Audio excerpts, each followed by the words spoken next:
Hi hello, चला स्वागत करते तुमचं अजून एका नवीन माझ्या रेसिपीमध्ये.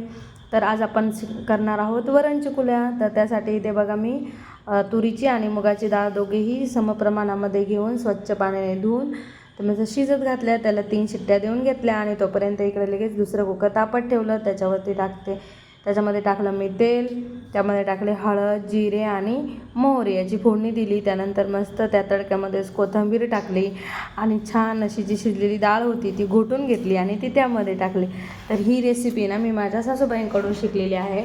आता तुमच्या घरामध्ये लहान मुलं असतील किंवा म्हातारे माणसं असतील तर तुम्ही त्यांना ही रेसिपी ह्या वरण चिकुल्या करून नक्की द्या खायला. किंवा आजारी पेशंट असेल तर त्यांच्यासाठी तर हे खूप उपयुक्त. मस्त गरम गरम तुपामध्ये ते टाकायचं आणि मस्त त्याच्यावर छान असा ताव मारायचा.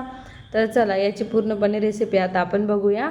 तर इकडे ना त्या वरण चिकुल्या शिजण्यासाठी थोडं पाणी एक्स्ट्रा ॲड करावं लागतं, म्हणजे खूप जास्त पातळ पाहिजे त्या, तेव्हाच त्या चांगल्या पाण्यामध्ये शिजल्या जातात. तर बघा एवढं पाणी टाकून घेतलं अंदाजानुसार, मस्त वरून मीठ टाकून घेतलं. त्यानंतर इकडे लगेच कणिक मळून ठेवली. कणिक थोडी आधी मळून ठेवली होती, त्यामुळं ती फक्त मी आता थोडीशी मळून घेत होते, थोडं तेलाच हात लावून.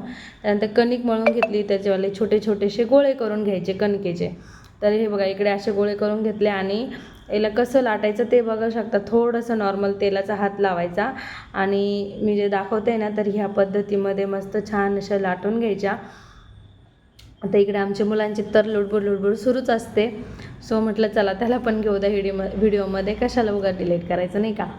तर या सर्व अशा मी ना सगळ्या छोट्या छोट्या लाट्या करून छान अशा त्याचे उकळी आलेल्या पाण्यामध्ये सोडल्या. तशा नाही, पाण्याला छान अशी उकळी आली होती त्या डाळीला आणि त्याच्यामध्ये मग ह्या मी छोट्या छोट्या अशा लाटून सोडत होते. तर ह्या ज्यांना घसा दुखतो, सर्दी होते, तर ह्या गरम गरम खाल्लेल्या खूप छान असतात. तर बघू शकता तुम्ही किती छान अशी उकळी आलेली होती त्याला. आता काय करायचं, सर्व एकदम छान अशा हलवून घ्यायच्या, कारण आपण त्या वरून सोडलेल्या असतात ना, मग त्या खालवरच्या छान हलवून घेतल्या, सर्व एकजीव करून घेतल्या आणि त्याच्यावरती मस्त झाकण ठेवून दिलं आणि त्याला 10 मिनटं चांगलं शिजून दिलं कमी गॅसवरती. तर बघू शकतात या गरम गरम वरून चिकुल्या खायला. Bye, like share